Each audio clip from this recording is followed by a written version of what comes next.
Welcome to the World of Sin podcast. I'm one of your hosts. I'm Christian. And I'm Ethan, and we're live again here. We're back. We're back. Episode 9. We're rolling. We've made more improvements than before. We have a good tripod. We have better audio. Just want to say thank you all for helping us get to this point, and just your views, your comments, your reviews on Apple Podcast, your everything. Just you guys have really helped out. Yeah, for sure. And another way you guys could help out is Patreon. You can get some good merch that way, and it's as low as $2 a month. That's not bad. That's not bad at all. You can, for even more, you could get stickers. You could get this awesome shirt that we're both rocking. I just want to say it's comfy, it looks good, and it's a good topic to just spread the word of this podcast and just tell people you like it. Well, if you like it, just for sure. Just tell no false advertisement here. Yeah, no. But so that's just patreon.com/theworldwithin. You can get on that. On that note, we also have social medias you guys can check out. We have Instagram, our Twitter, and our Facebook. Those are our big three. We're working on that MySpace still. Not sure if it's a company or not, but that's all right. Yeah, we're pushing for it. We hope maybe we'll be the ones to revive MySpace. Well, yeah, Justin Timberlake tried, but Justin Timberlake also helped start my Facebook. That's true. And in that movie about Facebook. Very true. And Mark Zuckerberg. But that's all right. Yeah, but just want to reiterate, thank you guys for everything you do, and just keep it going. We're almost at 300 downloads, Ethan. That's a big number. That's a big number for all you guys, so appreciate it. And on that note, let's get into this topic. Yeah, so today we're talking about the Exorcism of Anneliese Michel. Michelle. It's German. It's German. It's you can pronounce it any way you want. Yeah. But what's really cool about Anneliese here is the movie The Exorcism of Emily Rose is actually based on this whole story. Yeah, and there's a German film, Retribution or something. I'm not 100% sure on it, but it's also based on this. So this is pretty popular. So Anneliese Michel was born September 21st, 1952, in a small town called Klingenberg, Bavaria, in West Germany. Seems like a nice little town. Nice little small town. That doesn't seem too bad actually. Yeah, in 1952, a nice little town to settle down in. Yeah, I mean Germany wasn't having any issues. Yeah, not at all. I couldn't think of any. But yeah, so Anneliese, she was kind of brought up in a very Catholic, strict Catholic family, and but everyone who knew her and kind of all of her friends and everything, they said that she was very bright and she was very likable to a lot of anyone she met and all that. So I mean, she was a strict Catholic, but she wasn't one of those people who are just always trying to rule over your life or whatever. Right. Yeah. And yeah, she was, like you were saying, super religious. They went to mass twice a week. Married parents. She had 3 sisters. So big household. Big household to witness all of what went down. This is actually one of the court case, one of the actual demonic possessions that went to court.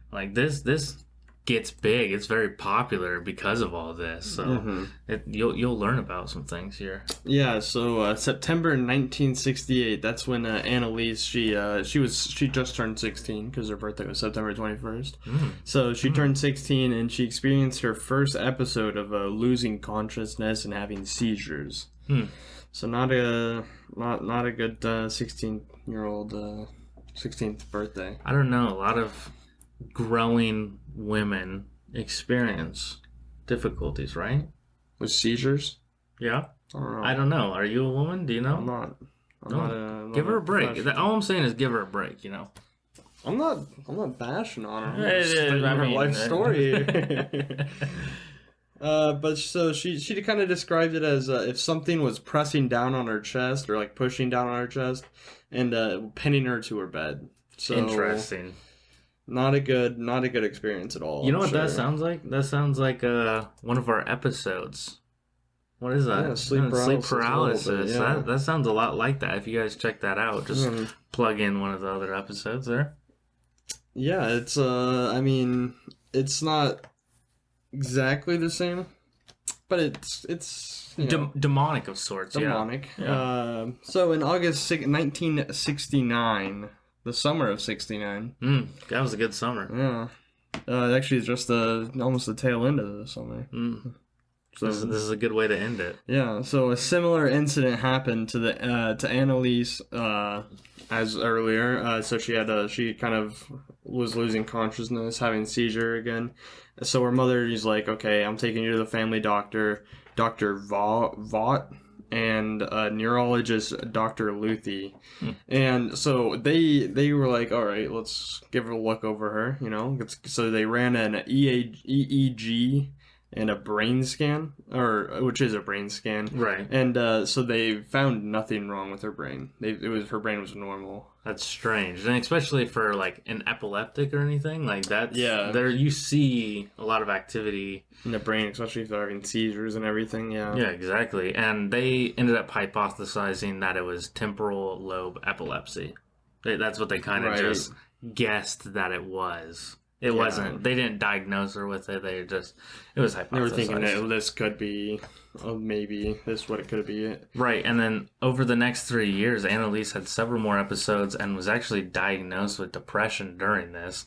And on her third episode, she was prescribed an anticonvulsant, which they gave her a brain scan also, and it turned out to be normal. Yeah, every time. Every time. But this fourth episode, they changed the prescription to Dilatin, and she had another brain scan, and they found mild irregular patterns. Just mild. But nothing. Which is probably just from the medication, I believe. Right. Probably. And from that, too, I mean, this is her fourth episode, and it's only mild. Like, you would think that it would be like, oh my God, Yeah. So that's just something to note there. Yeah, so she kind of dealt with this for a few years here. And then in the spring of 1973, things took a turn for the worse, for sure. So she would state that she heard knocking sounds in her bedroom, which is, I mean, not great. I'm guessing it wasn't the pizza boy. Yeah, I'm not sure in 1973 in Germany if they had many pizza boys just coming around and just knocking on Klingenberg. But so she would hear these sounds, and her sisters backed her up on this claim because they said they also heard these sounds, which is terrifying. Is it potentially their parents having sex in the other room? That could be it. I mean, just knocking sounds. Come on. Yeah, I mean, but well, that could be it. But she also claimed that she heard a voice damning her to hell.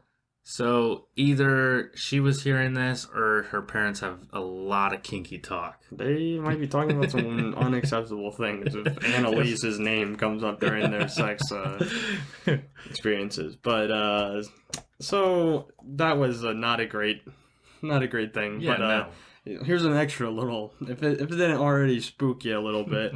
Annelise's mother, she became very terrified for her child when she witnessed her Anneliese furiously staring at a statue of the Virgin Mary, and her eyes were black, and her hands she said seemed to turn into paws with like a bear paw with like sharp claws. That's interesting. Which maybe it's 1973. I'm sure Germany had their fair share of hippies and psychedelic drugs. Put something in the tea. Put some mushrooms in the tea. That's something terrifying. That is. Imagine seeing your child just look like that.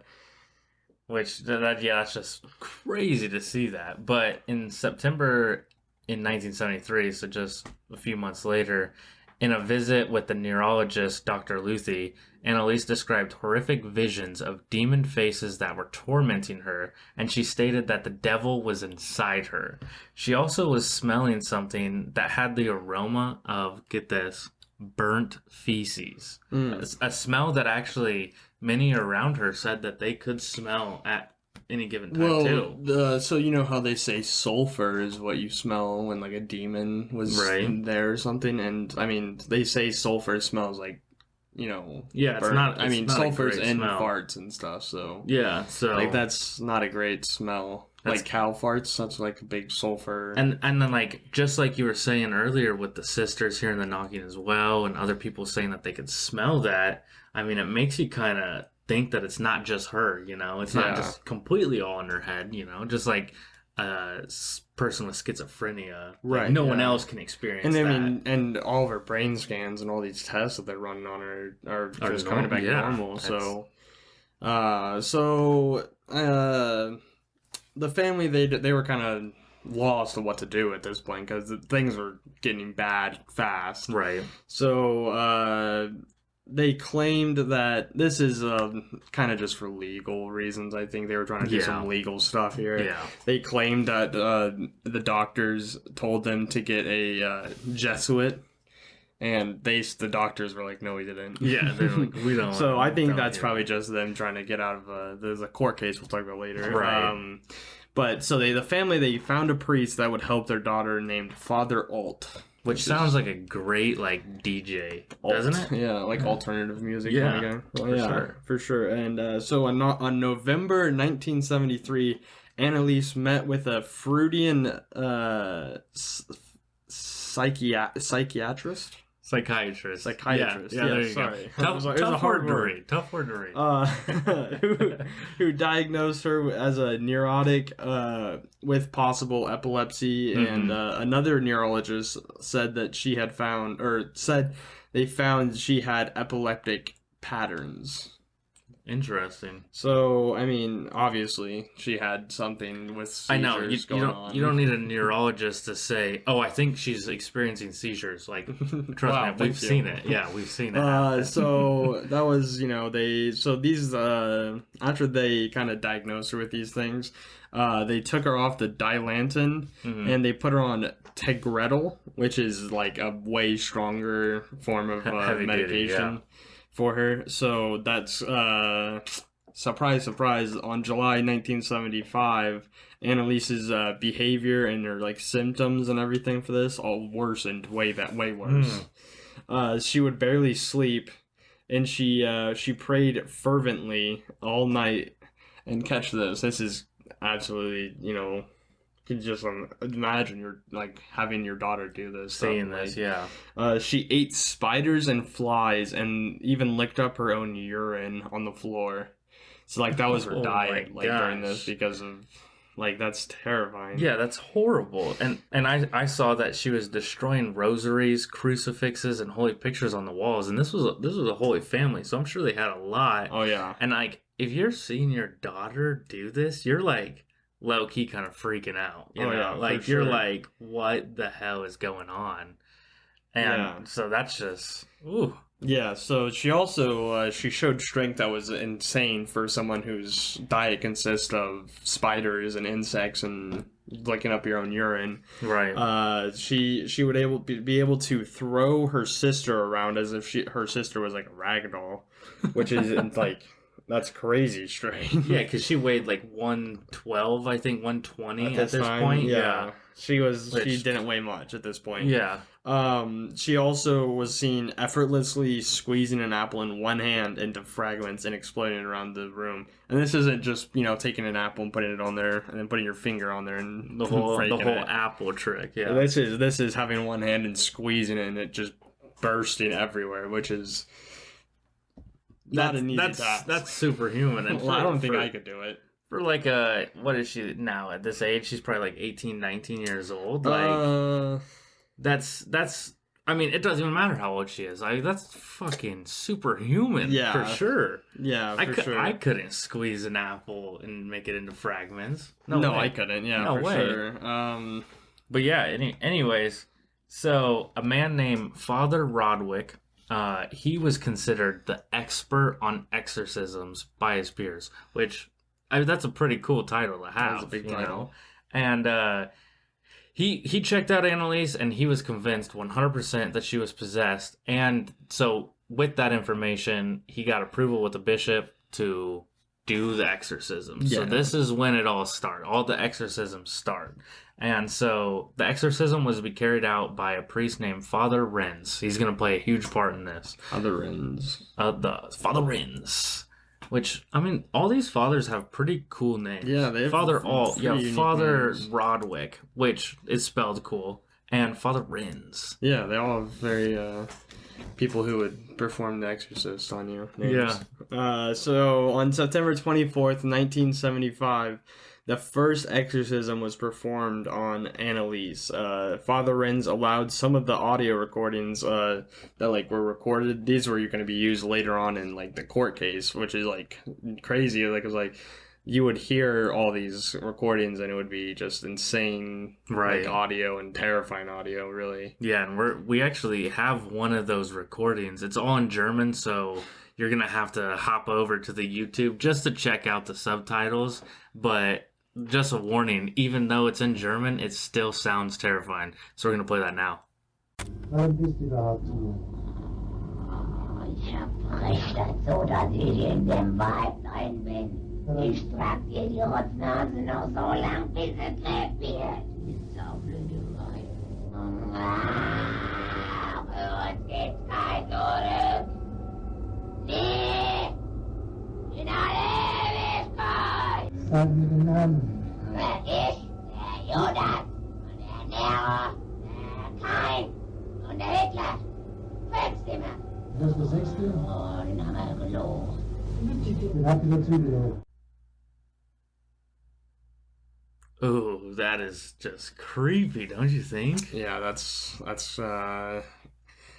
sounds kind of just like a German person that in 19, just a 1970s. normal German person. They kind of always speak pretty angrily and I think mad. it's fascinating that she was like trying to think of like all these people. She's like listing out Nero and Lucifer and all these but people. I mean, demons and they're liars. Like, Yeah. she even said that I lied about the sixth one. Yeah, Like, she said this there were is- 6 They're people in liars. there. They'll Yeah. just say whatever. But yeah, she also said Hitler was one of them, which I mean, Yeah. he is a horrible person. I don't But know. he got I don't know demon if he was a status that demon. quick. Yeah, no way. You gotta level up in the ranks for sure. Yeah. You'd think.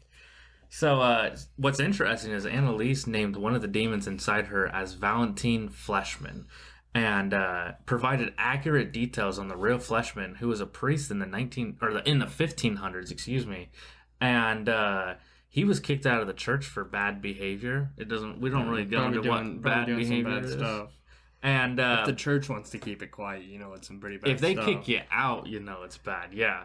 And so these details came as a shock to Father Alt, who was there, because he claimed Anneliese would have had no clue who Fleshman was. Like, this was like, Yeah, this this wasn't was- like a talked about thing that you would have studied in school, Yeah, this was just a kind of big like, church thing. That, Yeah. they kind of try to keep secret. yeah, and exactly. Not show off to everyone and let everyone know this guy, and because he was kind of he was a demon Right. to the church and everything. Yeah, So and yeah, there's like paintings out there with Fleshman, like kind of like crucifying him, and just all sorts of stuff. And we actually heard audio from a priest, and he was saying that this is like common with exorcisms, that they'll like know information that like the person speaking will know information that the real person that's not yeah, they wouldn't know. Like yeah. in a lot of exorcisms and demonic possessions, they'll be able to speak languages that the person that who they would don't- speak would not actually know. Right. And like a lot of Like, people try usually to it's, like, debunk that they Latin. just learned that language before or something like that. Yeah. But like, no way. Yeah, there's no way. There's I no mean, way this girl like was able to research this and all that. Yeah, and Like, especially this isn't like today where we could hop on Google and probably find this story somewhere. Like this was Yeah. like I mean it was 1970s, so it wasn't like too dated, but like this you was have to- also after war-torn Germany. Like Right. Germany was destroyed. right, they destroyed books and stuff. So Yeah, I you mean didn't she would have have to just interesting.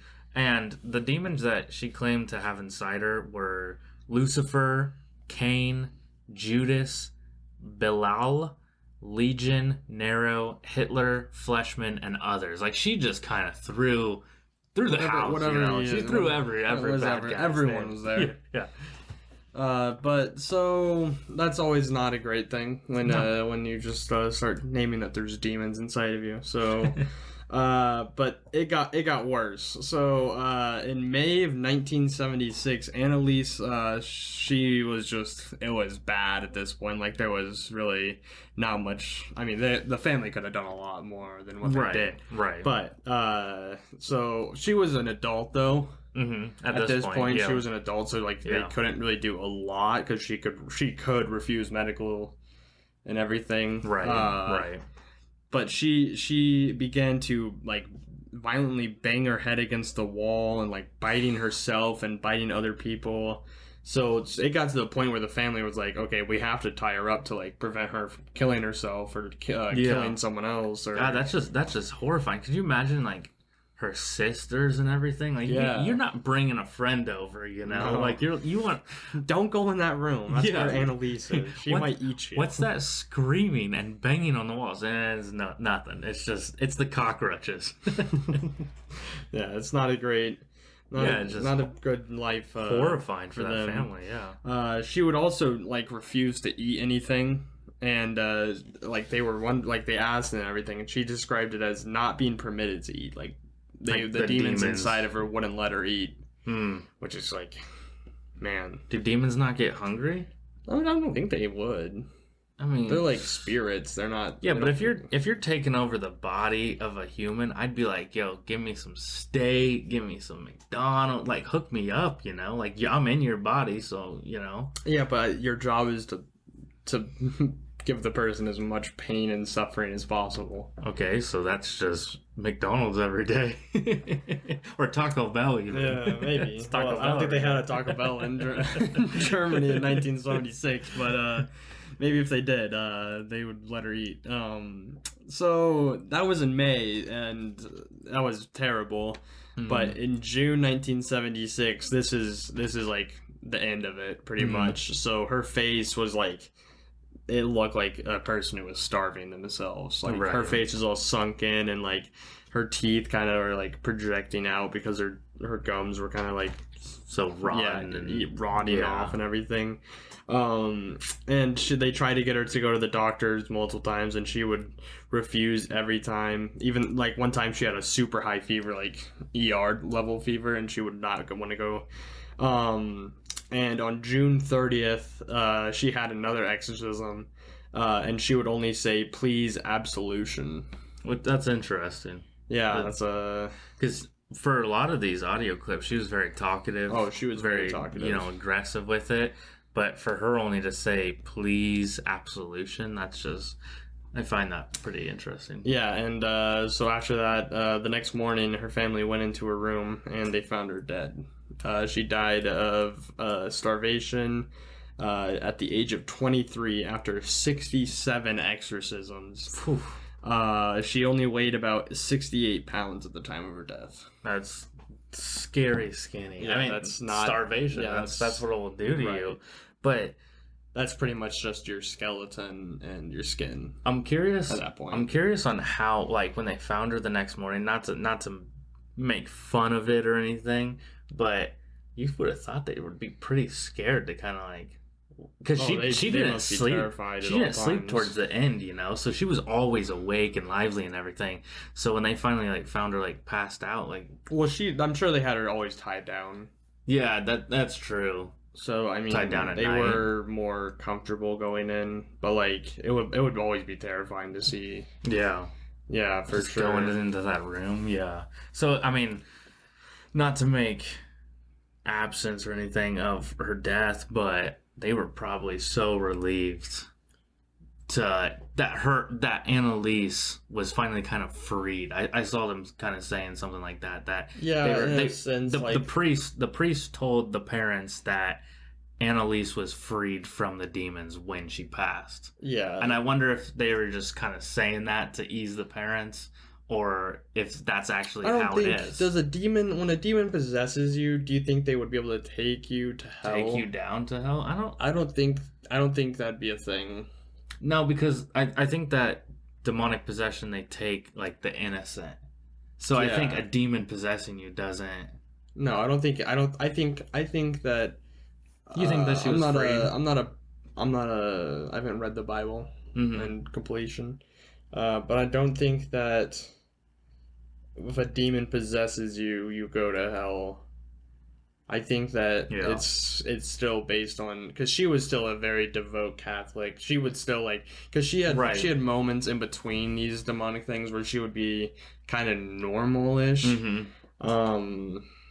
Not really towards the end, because towards the end she was like kind of, it was Just getting bad. full blown. Yeah. But like she would still be praying, and like she was still a devout Catholic and all this, even through this stuff, which is like, I think, Right. I don't think she would be going to hell for that, but We'll see. But so in the end, it was told that the family just stopped forcing her to go to the doctor because, I mean, she refused, and it was probably a daunting task to get her to the doctor. So they rely, and then when they did bring her to the doctor, they just kind of pushed pills at her and never could find anything. Yeah. So they were like, you know what, we're going to stop going to the doctor and we're going to rely solely on exorcisms. And due to that, Anneliese's parents, Father Rentz and Father Alt, were all accused of manslaughter due to negligence, and the case went to trial in 1978. Yeah. That's a big, I mean, the defense, they would go on and they'd claim that like she was an adult and she had the right in Germany, like you have the right to refuse any medical treatment, like you don't have to go get medical treatment. I'm sure it's pretty similar to here, where it's like as soon as you're 18 or whatever, you're an adult. Yeah. And so that's especially in West Germany, because they were kind of under our control at that point, like so they kind of followed our laws and everything. And so the court, the defense, they were saying eyewitness testimonies and submitted recordings, all the recordings that they had, was evidence for possession, but the court never took the whole possession story. Yeah, very the jury serious. never was. The jury kind of was like, no, that's not a real thing, which is like kind of like ridiculous of them, because like I know if you want to get in the autopsy real quick, it revealed that she had a healthy brain at the end. Her brain was healthy, had no damage to the epileptic seizures or anything, and it wasn't. They like even did not even on a microscopic level. It wasn't damaged. Exactly. So like that's not her being any mental like. I mean, I understand mental health isn't always like going to be shown in the brain. Yeah, it's not going to be obvious. But like, it's still like she doesn't have any epileptic seizures, any problems or anything. Yeah, she was literally had seizures all the time. Had a loss of like she completely lost herself. I think that you would see that in the brain. You would see like a hyperact. I mean, I'm not a neurologist at all. Don't get me wrong, but I would think that you'd see a hyper activity going on in there, but at the end of the day, there would be some like damage, because like those like when you have seizures, those are getting fried, right? Like, yeah, that messes up those your neurons brain. are gonna get messed up, and they even on a microscopic level, like they did into those neurons, and like those neurons were healthy. A lot of people are demonic possession doubters. I think we all kind of are in a way, but I mean, you can't argue with the facts that that was healthy. So was it all a show? Was she just acting the whole time? That's the big. Like she would starve herself. I don't see that being the thing. Right. Like, I think that eventually, yeah, you wouldn't. But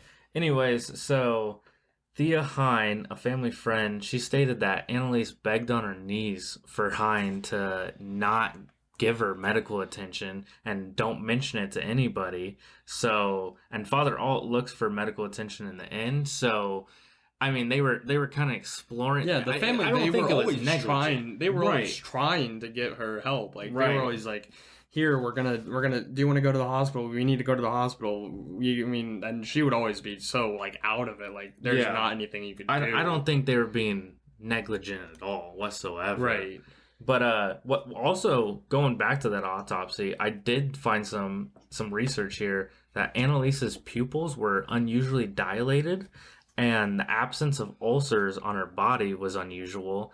because this was like extremely common for starvation victims. So Yeah. I mean, for her body to be all different and like there's just no explanation. Man, I mean, can you imagine having that autopsy? Oh. Like doing that autopsy. Have you seen the Any horror autopsy of movie Jane ever. Doe? oh yeah, Oh man, that'd be terrifying. yeah, that's the lights randomly turn off. Oh, and yeah. everything. Just like even at like the smallest like coincidence, you're just like, oh fuck, it's over. yeah. I'm calling the priest. So the prosecution really didn't have much to go on either because I mean these recordings and everything were, I mean that's good enough proof, and like all the doctor visits, like if you were being negligent you wouldn't go to the doctor, you Yeah. wouldn't bring your daughter to the doctor at all.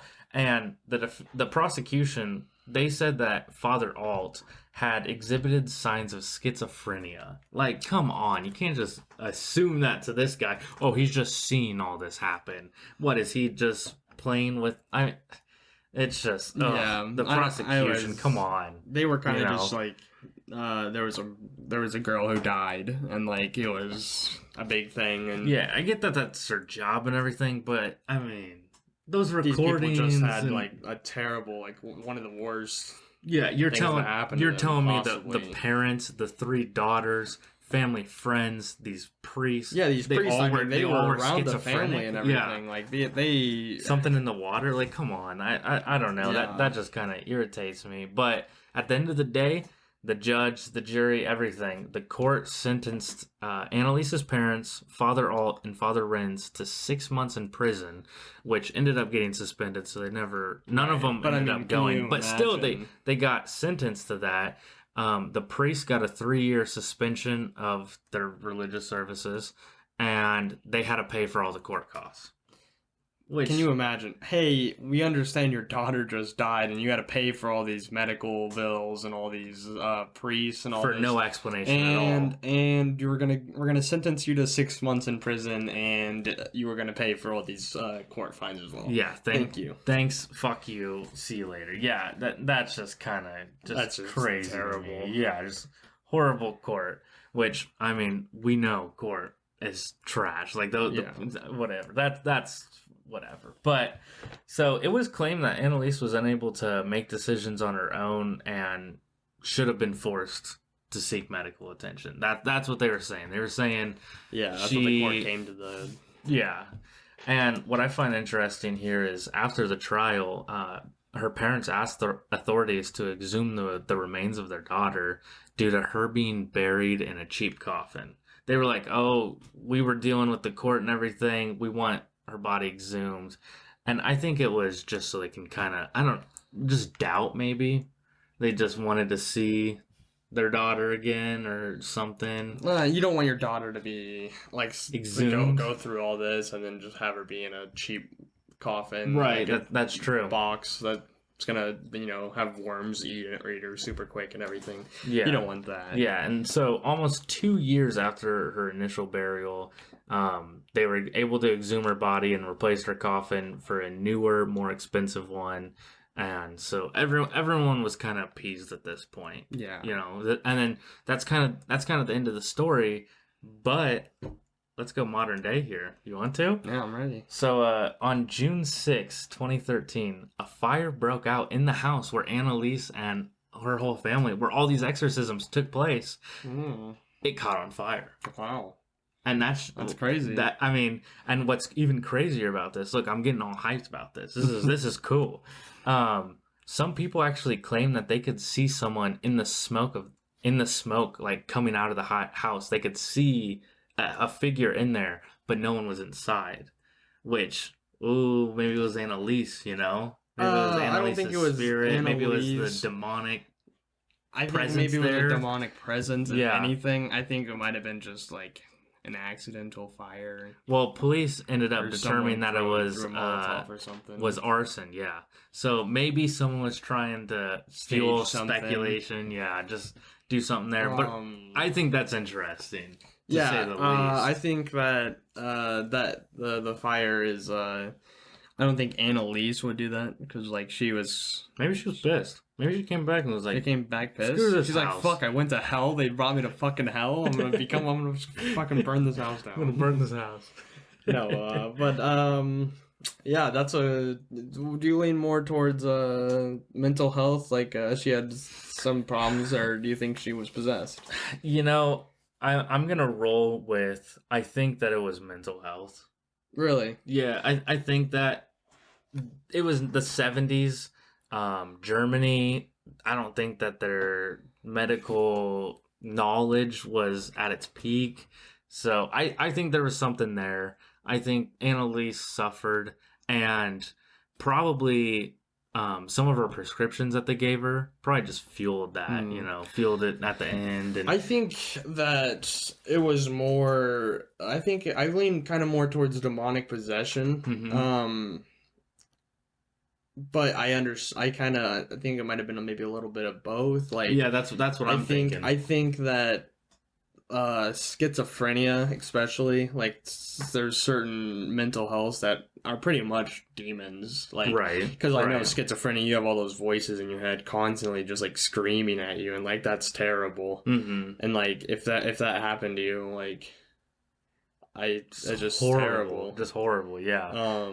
I do see that. I there's definitely a lot of coincidences in here if it was mental health, yeah, just a bunch of things. So I mean, I want to believe that it was. I think I'm leaning more towards demonic possession on this one. I want to believe that it's medical attention or mental illness, because that's just a horrifying fact that a demon can take over your body and do all this to you. You know, that's just horrible to think. Well, so you have to let the demon. You have to give him permission to possess you. I'm pretty sure.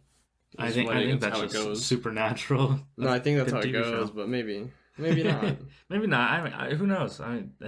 They do trick you into giving you permission. Like they'll come to you in presences of like you're recently dead relative or something like that. So.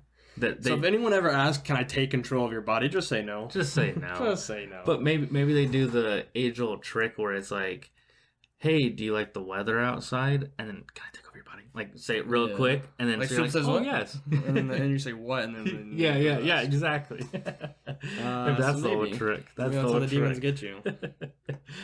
But yeah, so that pretty much wraps up the whole Anneliese story, which. Just kind of, I'm going to have nightmares tonight. Just thinking about this, probably. I don't know about you. Just don't let the demons take your body. It's the audio that kind of freaks me audio is out very there, creepy. And so, yeah, definitely, if you guys are audio listeners, hop over on YouTube. At least check the subtitles out. Unless you can speak German, then you're fine. yeah, if you guys are fluent in German, that's cool, Yeah. But you're probably pretty angry, but like not intentionally. It's just how German speaks. Yeah, send us some audio of how you speak in German. I want to know if it's nine. But thank you guys all for everything you guys do. Wall Street Journal is going to take that out of context in like 4 years, and we're going to be canceled. Now we're going to get canceled. I'm not a Nazi. He's not a Nazi. I want to put that out. I just said no in German. I promise. But yeah, so thank you guys. Yeah, thank you for listening and going on this journey of demonic possession with us. Yes, thank you. And hopefully, by the way, if you guys have ever been possessed by a demon, send it in to us. We'd love to hear about it. Maybe we can make an episode in the future of like just people's kind of stories about possessed. Ghost possession. Oh yeah, if you have good ghost stories, I love a good ghost story. Yeah, for sure. We want to talk about more paranormal. We're hitting true crime pretty good. I mean, there's a lot of true crime out there. So yeah, we just hook us up. You know, let us know. We love your guys' feedback. Yeah, shoot us a DM or anything on social medias, or leave it in the comments on. Maybe we could do like a ghost story recap or something in the beginning of the episodes and stuff. So hit us up at 2 a.m. with a "you up" text. Yeah, we'll respond. We will. We won't. We know Eli Manning listens, and I know he always hits you with the "you up" text. He does. You out. Good skip there. But so thank you guys for listening, and we'll catch you Thursday. Yep, and make sure to check under your bed tonight, guys. Yeah. See ya.